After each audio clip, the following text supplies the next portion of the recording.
Did he leave? I'm here. All right. What just happened? There we go. For closing that deal with Access, I know you defer a lot to Ed Nordholm, as you should, because he started the embryonic talks. But I know, and you don't have to say anything if you don't want to, I know for a fact that you closed the deal with Mark Cuban and Steve Harvey Productions. So I want to congratulate you on that. As you know, I do a lot of important charity work abroad, and so I move in some circles with multiple billionaires. And what we do is we help people. As I have often said, the Cyrus Foundation's motto is people helping people. And is it also true that you canceled an important meeting with Bill Gates to be on our show? I did, because I had heard that Disco was promoting himself as the heel of the year. With that the is true. Wrestling Observer. That is true.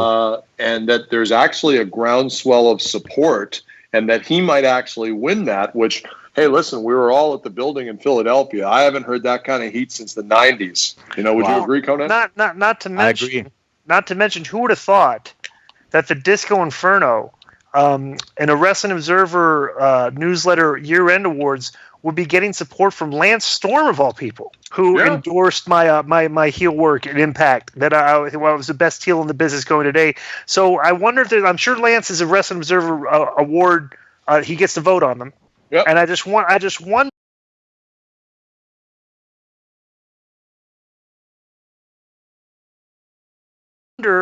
if there's if all the voters, if they talk to each other, if they're just having discussions, and guys, I just want to know who's a close second to me. Who do you think there's a close second? I do, guys. Sorry, Joe. I got to take a pause for 2 seconds. Okay, just give me 2 seconds. Sorry. All right. Okay. See, just when we try to put me over, he takes a pause for the cause.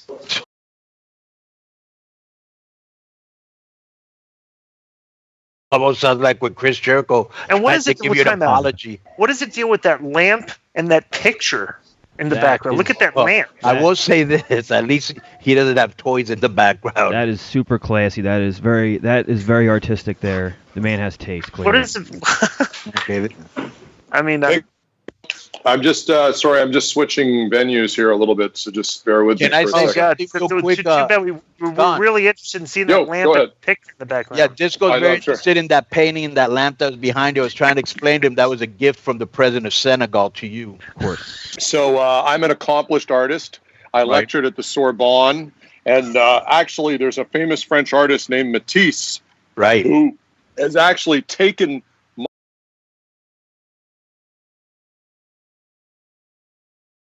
my style and used it as his own. There was an ongoing lawsuit about it, and I settled out of court because he agreed to make a charitable donation to the Cyrus Foundation. So yes, I do all my own artwork. I have many, many works of art that I have donated to charity. Let me ask you a question, Disco. Do you like his art better or Vince Russo's?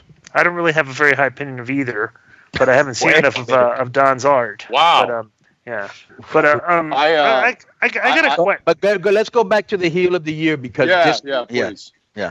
I want. So I'd heard about this, and it was impressive. I mean, I have not heard heat like that in a building in a long time.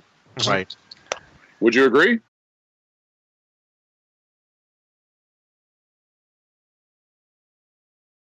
I agree. I know that people don't like me, but did you use it as Jeremy Borash?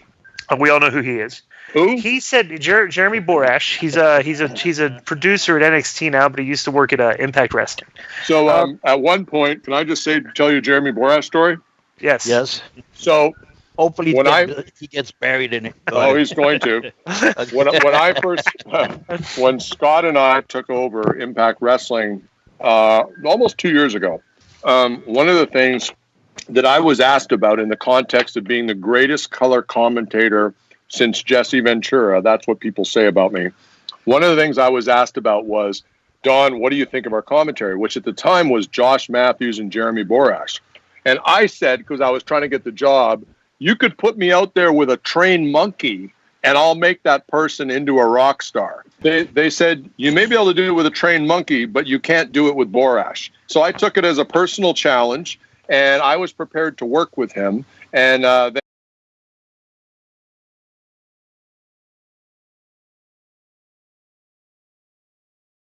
then he got cold feet and went to Vince. So that's the Jeremy Borash story. Okay, well, he told me that everything that I did in Impact, that at the Performance Center they were making it mandatory viewing. That the wrestlers were having to watch my performances, everything that I did from Impact, and they were watching.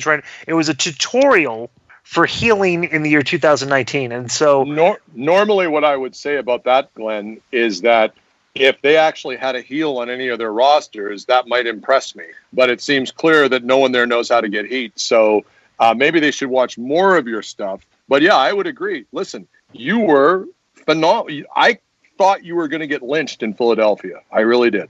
It was very impressive. Here's my only thing, and I'm just going to put this out there, Glenn, because I hate, you know how I hate to build you up and then burst your bubble? I hate doing that to people. But here's the thing. Several people have commented to me that in actual fact, it perhaps should be me that's the heel of the year, because what's being lost on everyone is I wrote the segments for you word for word and move for move, and all you did was go out there and run the play. So you're kind of like I'm kind of like Lennon and McCartney writing the songs, and you're like a Beatles tribute band. It sounds pretty good, but the actual originality and the creativity is from me. So there's a lot of talk. To just ruin that argument. If that's the case, then how come none of the other wrestlers that you're writing all this great heel stuff for could perform it at the level that I did? Okay, so what you did, a good. You're not going to like the guy that wrote Game of Thrones. All right. Yeah. You're not going to it would not have been successful if you had a bunch of bad actors. So they went out and got good actors and stuff, but you need like an A-list performer to deliver A-list material, and it comes across as an A-list production. Let me tell you what happened, and it pains me to say this publicly, but since you referenced it, the reason that the other stuff hasn't been written in that way is there was a personal challenge thrown down in the booking room several months ago. This is true. I told Conan about it. I try to keep it from you to spare your feelings. I had made the case in a booking meeting to Scott D'Amore and Tommy Dreamer that, you know what, to hell with Eddie Graham.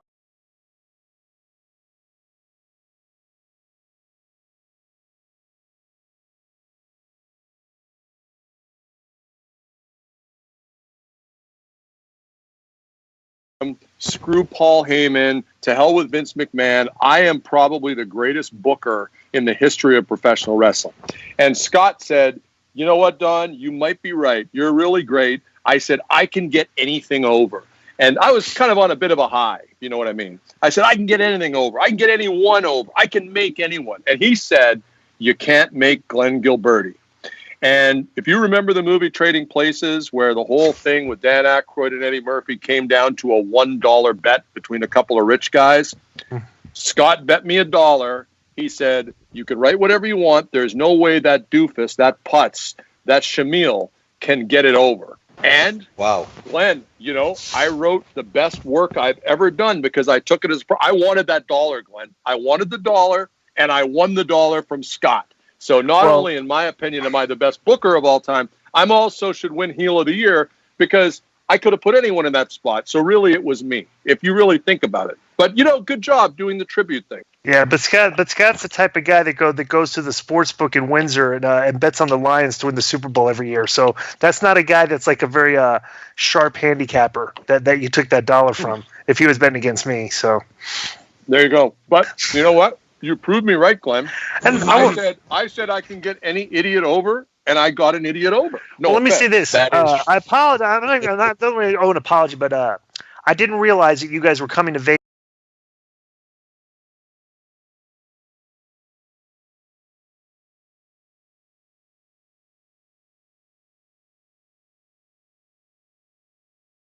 When you did, and I'd booked a trip back home to Atlanta months before the recent. Yeah, Conan told me about your family trip, and that's why we booked it at that time. Yeah. But I want to say I'm looking forward to future performances for Impact Wrestling, because the numbers didn't lie either. Numbers didn't lie.